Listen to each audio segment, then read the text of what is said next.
வணக்கம் நண்பர்களே. இன்றைக்கி நம்ம ஒரு முக்கியமான ஒரு பாடத்தை பார்க்கலான்ட்டு இருக்கிறேன். என்னென்னா, விரைந்து முடியை கொண்டிருக்கும் வங்கியின் பெயரில் பின் தேதியிட்டு வழங்கப்பட்ட காசோலை அப்படிங்கிறத நீங்கள் அடிக்கடி கொஷினாக கேட்பாங்க. இது என்ன கொஷின் அப்படின்னா, உங்களுக்கு நல்லா தெரியும். இது சொன்னது யாருன்னா காந்தி. எதுக்கு சொல்லியிருக்காரு?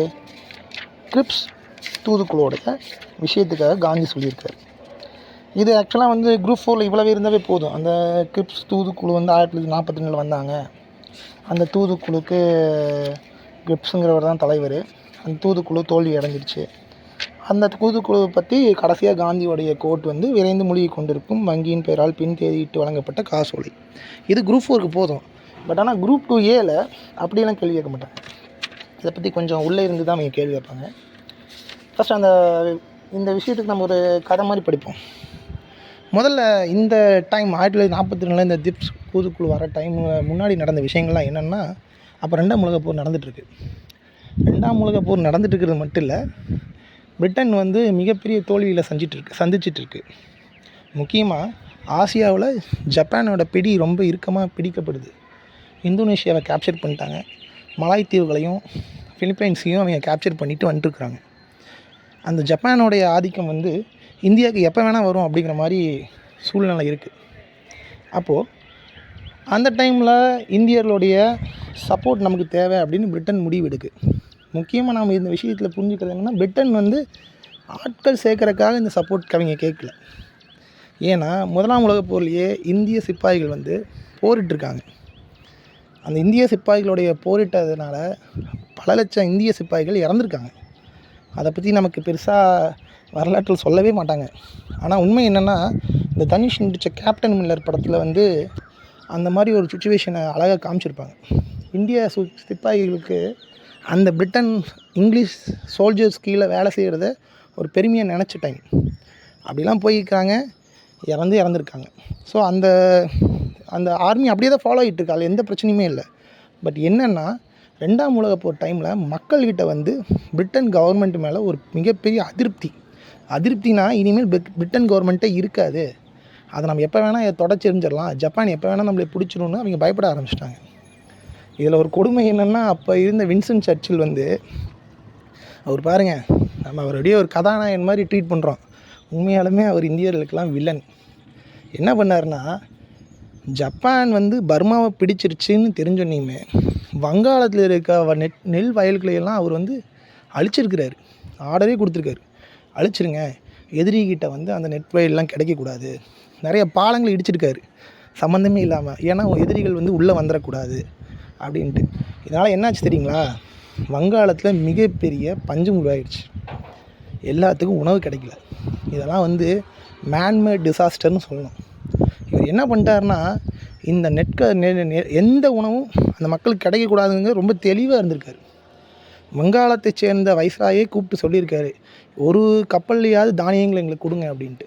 ஆனால் வின்ஸ்டன் சர்ச்சில் ஒரு கப்பலில் கோதுமை கூட வங்காளத்துக்கு போகக்கூடாதுன்னே சொல்லியிருக்காரு. அந்தளவுக்கு மோசமானவர். அந்த பஞ்சத்தில் கிட்டத்தட்ட லட்சக்கணக்கான பேர் இறந்துட்டாங்க. இதை பற்றி தனியாகவே சொல்லலாம். பிரிட்டன்லாம் நம்மளை நல்லது பண்ணாங்கன்னு இப்போ நீங்களும் நினைக்கிறீங்க. உண்மை என்னென்னா, அவங்க நம்மளை சுரண்டி இருக்காங்க. சுரண்டு மட்டும் இல்லை, பல பேர் சாவுக்கு அவங்க தான் காரணமாக இருந்திருக்காங்க. இதெல்லாம் வரலாறுல இருக்குது. நமக்கு கிடைச்ச சுதந்திரங்கிறது எல்லா விஷயங்களும் சேர்ந்து கிடைச்ச விஷயம். இந்த சுதந்திரத்தை நம்ம பாதுகாக்கணும். சரி, அப்போ என்ன இருக்குன்னா, 2ஆம் உலகப் போரில் ஜப்பானோட பிடி இருக்கிற போது அவங்க ஜப்பான் பண்ண ஒரு பெரிய தவறு, அமெரிக்கா மேலே பேர்ல் ஹார்பரில் குண்டு போட்டது. பேர்ல் ஹார்பரில் குண்டு போட்டோன்னே அமெரிக்கா கட்டாயம் இந்த உலகப் போருக்குள்ளார வரணுங்கிற நிலைமைக்கு தள்ளப்பட்டது மட்டும் இல்லை, அமெரிக்கர்கள் பிரிட்டன்கிட்ட கேட்டுக்கிட்டாங்க. என்ன கேட்டுக்கிட்டாங்க? இந்தியர்களை இந்த போரில் ஈடுபடுத்துறதுக்கும் அவங்களுடைய சப்போர்ட்டை நீங்கள் பெறக்கும் ஏதாவது ஒரு முடிவு எடுங்க, ஏதாவது ஒரு சலுகை அவங்களுக்கு கொடுங்க அப்படின்னு கேட்டுக்கிட்டாங்க. அப்போ பிரிட்டன் பிரதமர் வின்ஸ்டன் சர்ச்சில், அவர் மட்டும் இல்லை, சீனாவோட அதிபர் ஷாங் கே ஷேக் அப்படிங்கிறவரும் பிரிட்டன்கிட்ட இந்த விஷயமாக பேசியிருக்கார். அவர் நேராக இந்தியாவுக்கே காந்திகிட்டையும் நேருகிட்டையும் ஜின்னாகிட்டையும் பேசியிருக்கார். சீனாவுடைய தலைவர் அவர் மட்டுமா, ஆஸ்திரேலிய வெளி விவகார அமைச்சர் டாக்டர் இவர்ட் அப்படிங்கிறவரும் இதை பற்றி பேசியிருக்கார். ஸோ பிரிட்டனுக்கு எல்லாத்துக்கிட்ட இருந்தும் ஒரு ப்ரெஷர் வந்திருக்கு, நண்பர்கள்கிட்டருந்து ரொம்ப ப்ரெஷர் வந்திருக்கு. நீங்கள் இந்தியர்களுக்கு ஏதாவது ஒரு சலுகை கொடுத்துட்டு கண்டிப்பாக அவங்கள இந்த போரில் ஈடுபடுத்த வைங்க. போரில் ஈடுபடுத்த வைங்கன்னா சோல்ஜராக இல்லை, மக்களே உணர்வுபூர்வமாக சப்போர்ட் பண்ண வைங்க. அப்போ தான் ஜப்பானியர்கள்ட்ட இந்தியர்கள் பிடிபட மாட்டாங்க, இந்திய நாடு பிடிபடாது. ஒருவேளை ஜப்பான் இந்தியாவை பிடிச்சிருச்சுன்னு வச்சுக்கோங்களேன், அது கிட்டத்தட்ட உலகப் போரில் மிகப்பெரிய நேச நாடுகளுக்கு அடி தான். ஏன்னா இந்தியா வந்து மிக மிக முக்கியமான ஒரு நாடு. அப்படிப்பட்ட நாடை இழக்க நேச நாடுகள் விரும்பலை. ஸோ இப்போ என்ன பண்ணிட்டாருன்னா, வின்ஸ்டன் சர்ச்சில் ஒரு தூதுக்குழுவை உருவாக்கியிருக்கார். அந்த தூதுக்குழுவுக்கு கிரிப்ஸுங்கிறவரை நியமிச்சிருக்காரு. அவர் அந்த தூதுக்குழுவை மார்ச் 1942 இந்தியாவுக்கு அனுப்பிச்சிருக்காரு. இந்தியாவுக்கு போன அவர் வந்து என்ன பண்ணியிருக்காருன்னா, தனித்தனியான முக்கியமான தலைவர்கள்லாம் பார்த்துருக்காரு. காந்தியை பார்த்துருக்காரு, நேருவை பார்த்துருக்காரு, ஜின்னாவை பார்த்துருக்காரு, சார்க்காரை கூட பார்த்துருக்காரு. இவங்களெல்லாம் பார்த்துட்டு அவர் ஒரு ப்ரப்போசல் ஒன்று ரெடி பண்ணியிருக்காரு. அந்த ப்ரப்போசல் எப்படிப்பட்ட ப்ரப்போசல் அப்படின்னா,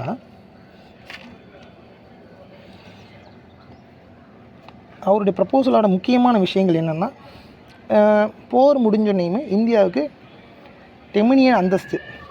டொமினியன் அந்தஸ்துங்கிறத கொடுத்துருவோம் அப்படின்ட்டுருக்காரு. இந்த முதல்ல டொமினியன் அந்தஸ்துங்கிறது ஒன்றுமே இல்லைங்க, நம்மளே நம்ம சட்டங்கள் போட்டுக்கலாம், பட் அப்ரூவல் மட்டும் பிரிட்டன் குயின் தருவாங்க. இந்த திட்டம் வந்து இப்போ இருக்குது. ஆஸ்திரேலியாலாம் பார்த்திங்கன்னா அந்த சிஸ்டம் தான் இன்னும் ஃபாலோ பண்ணிகிட்ருக்காங்க. அது நிறைய பேருக்கு தெரியாது. ஆஸ்திரேலியாவோட சட்டங்களை வந்து இங்கிலாந்து குயின் தான் அப்ரூவல் பண்ணுறாங்க. அதுக்கு பேர் தான் டொமினியன் அந்தஸ்து. அந்த டொமினியன் அந்தஸ்து கொடுத்துருவோம். அதுக்கப்புறம் ஒரு அரசியல், உங்களுக்கான அரசியல் அமைப்பு நீங்களே உருவாக்கிக்கலாம். அந்த அரசியல் அமைப்பில் உங்களுடைய பிரதிநிதிகள், அதாவது மக்களால் தேர்ந்தெடுக்கப்பட்ட பிரதிநிதிகளும், சமஸ்தான மன்னர்களால் தேர்ந்தெடுக்கப்பட்ட பிரதிநிதிகளும் வருவாங்க அப்படின்னு அவர் வந்து அந்த ப்ரப்போசலில் சொல்கிறாரு. இந்த மாதிரி விஷயங்கள் வந்து கேட்குறதுக்கு நல்லா இருக்குது, பட் உடனடியாக எதுவுமே கிடைக்கல, போர் முடிஞ்சுன்னு தான் அப்படிங்கிற மாதிரி அவர் சொல்லிட்டார். இப்போ என்ன ஆச்சுன்னா, இந்த திட்டங்களெல்லாம் கேட்டோன்னையுமே இந்தியாவில் இருக்க மற்ற சுதந்திர போராட்டத்தை சேர்ந்தவங்க, காங்கிரஸ் சேர்ந்தவங்க, முஸ்லீம் லீக் சேர்ந்தவங்க எல்லாத்துக்குமே இது மேலே பெருசாக உடன்படிக்கை இல்லை. காரணம் என்னென்னா, ஆல்ரெடி தோத்துட்ருக்குது இங்கிலாந்து ஜெயிக்குங்கிறதுக்கு எந்த உத்தரவாதம் அப்போ கிடையாது. 1942 வந்து ஹிட்லரும் ஜப்பானும் மிகப்பெரிய வெற்றிகள் பெற்றிருந்த காலம் அது. ஈவன் முசோலினியும் சேர்த்து. ஹிட்லர்கிட்ட கிட்டத்தட்ட உலக நாடுகள் போயிட்டுருக்கு. எப்போ வேணால் ஹிட்லர் வந்து இந்தியா மற்ற எல்லா நாடுகளையும் பிடித்திடுவார். ஐரோப்பியாவில், ஆசியாவில் ஜப்பானியர்கள் பிடிச்சிருவாங்க அப்படிங்கிற மாதிரியான நிலைமை தான் அந்த டைமில் இருந்துகிட்ருக்கு. இங்கிலாந்து ஜெயிக்கிறதுக்கு வாய்ப்பே இல்லை. என்ன காரணம் அப்படின்னா, அப்போ அமெரிக்கா அந்த போரில் ஈடுபடலை. உண்மையை சொன்னால் அமெரிக்கா அந்த போரில் ஈடுபட்ட பிறகு தான் இந்த 2ஆம் உலகப் போருடைய கதையே மாறிச்சு. அதுக்கு முன்னாடி ஹிட்லருக்கு தான் மிகப்பெரிய வெற்றி. இன்னொன்று சொன்னால், ஹிட்லர் வந்து ரஷ்யாவுடைய படையெடுப்பில் தோல்வி அடையலைன்னா இப்போ உலக வரலாறே மாறியிருக்கும். அப்படிப்பட்ட நிலையில் இருந்த டைமில் இந்திய மக்களுக்கும் சரி, காங்கிரஸ் தலைவர்கள், முஸ்லீம் லீக்களுக்கும் இங்கிலாந்துடைய இந்த விஷயங்கள் வந்து பெருசாக நம்பிக்கை இல்லை. இப்போ வேணால் இங்கிலாந்து நம்மளை விட்டுட்டு ஓடிடும். அதுவும் இல்லாமல் இந்த மாதிரி பஞ்சங்கள் உருவானதும் அவங்களுக்கு புரிஞ்சிருக்கு. இவங்க நம்மளுடைய வளங்களெல்லாம் சுரண்டிட்டாங்க, நீ சுரண்டுறதுக்கு இங்கே பெருசாக எதுவும் இல்லைங்கிற மனநிலைக்கு இந்திய மக்களும் வந்துட்டாங்க. ஸோ அப்போ என்னாச்சு, இவங்க கொடுக்குற திட்டங்கள் வந்து கண்டிப்பாக பின்னாடி போர் முடிஞ்சுன்னு தான் தருவேன்னு சொல்கிறங்காட்டி, இது கண்டிப்பாக அவங்க போரில் ஜெயிச்சா மட்டும்தான் அது நடக்கும். தோத்துட்டாங்கன்னா கண்டிப்பாக அது நடக்காது. அதனால தான் காந்தி என்னங்கிறாருன்னா, விரைந்து மூழ்கி கொண்டிருக்கும் வங்கியின் பெயரில் பின் தேதியிட்டு வழங்கப்பட்ட காசோலைன்னு சொல்கிறார். இதுதான் இதுக்கான அர்த்தம். ஸோ இது எதுக்காக காந்தி சொன்னாருங்கிறது உங்களுக்கு ஓரளவுக்கு புரிஞ்சிருக்கும். பட் ஆனால் இந்த கிரிப்ஸ் தூதுக்குழுவினால் நமக்கு என்ன பிரயோஜனம் தெரியுங்களா? உண்மையாலுமே அவங்களுக்கு இந்தியாவை இனிமேல் நம்மளால் ஆள முடியாதுன்னு பிரிட்டனுக்கு புரிய ஆரம்பிச்சிருச்சுன்னு மக்களுக்கு புரிஞ்சிருச்சு. இனி கொஞ்சம் நம்ம முயற்சி பண்ணால் உலக நாடுகளோட சப்போர்ட் நமக்கு கிடச்சா நம்ம சுதந்திரம் பெற்றுருவோம் அப்படின்ட்டு இந்திய காங்கிரஸ் தலைவர்களுக்கும் முஸ்லீம் லீக்களுக்கும் புரிய ஆரம்பிச்சிச்சு. இந்த புரியறனால விளைவுனால தான் அடுத்தடுத்த காய்கள் நகர்த்தப்பட்டு நமக்கு சுதந்திரம் வந்து இன்னும் கொஞ்சம் ஸ்பீடப்பாக கிடச்சிச்சு. இதுதான் இதில் முக்கியமான ஒரு விஷயம். நண்பர்களே, இந்த விஷயம் உங்களுக்கு பயனுள்ளதாக இருக்கும்னு நினைக்கிறேன். இந்த மாதிரி குரூப் 2Aவில் வந்து இப்படி டைரெக்டாக நமக்கு கேட்க மாட்டாங்க. இதில் நீங்கள் தெரிஞ்சுக்க வேண்டிய விஷயம் என்னென்னா, இந்த தூதுக்குழுக்கு வந்து யார் மூலியமாக ப்ரெஷர் கொடுக்கப்பட்டுச்சு, சீன அதிபருடைய பேர் கேட்பாங்க, அந்த ஆஸ்திரேலியாவோட வெளியுறவுத்துறை அமைச்சரோட பேர் கேட்பாங்க. அப்புறம் அதே மாதிரி இந்த மாதிரி ஒரு ப்ரப்போசல் நீங்கள் ரெடி பண்ணி கொடுங்கன்னு சப்ரூ திட்டம்னு ஒரு திட்டத்தை முன்னாடியே சொல்லியிருந்தாங்க. அதாவது நேஷ்னல் லிபரல் ஃபெடரேஷனுங்கிற ஒரு அமைப்பு வந்து அது ஒரு கட்சி. அது பிரிட்டன் பிரதமருக்கு வந்து சப்ரூ ப்ரப்போசல்னு ஒரு ப்ரப்போசல் கொடுத்து போரில் வந்து இந்திய மக்களை வந்து ஒத்துழைக்கிறதுக்கு நீங்கள் ஏதாவது பண்ணுங்கன்னு வின்ஸ்டன் சர்ச்சில் ப்ரெஷர் பண்ணிச்சு. வின்ஸ்டன் சர்ச்சிலுடைய குணமே அதுதான். அவர்களுக்கு இந்தியர்களை ஆள முடியாது, அவங்க காட்டு மிராண்டிங்கன்னு நினைக்கக்கூடிய ஒரு மனநிலையில் வாழ்ந்தவர். ஸோ அவர்கிட்டருந்து ஒரு டீம் ஒரு ப்ரப்போசல் கொடுக்குற அளவுக்கு ப்ரெஷர் பண்ணியிருக்கு அப்படிங்கிறத நீங்கள் அதை புரிஞ்சுக்கணும். அப்புறம் முக்கியமாக என்னென்னா, இவர் மார்ச் 23, 1942 இந்த தூதுக்குழு இந்தியாவுக்கு வந்திருக்கு. மார்ச் 30 வந்து இந்த ப்ரப்போசல் என்னங்கிறதையும் வெளியிட்டுட்டாங்க. இதுதான் இதோடைய 2 முக்கியமான டேட். அப்புறம் ஏப்ரல் 1942 ஏப்ரல் 12 அவங்க இந்த தூதுக்குழு வந்து தோல்வி அடைஞ்சு இந்தியா விட்டு வெளியேறிட்டாங்க. இது கிட்டத்தட்ட பார்த்திங்கன்னா ஒரு 20 நாளுக்குள்ளே நடந்த கதை தான் அதெல்லாம். இதை மட்டும் தெரிஞ்சு வச்சுக்கோங்க. ஸோ இன்றைக்கி தகவல் உங்களுக்கு பயனுள்ளதாக இருக்கும்னு நம்புகிறேன். நன்றி, வணக்கம்.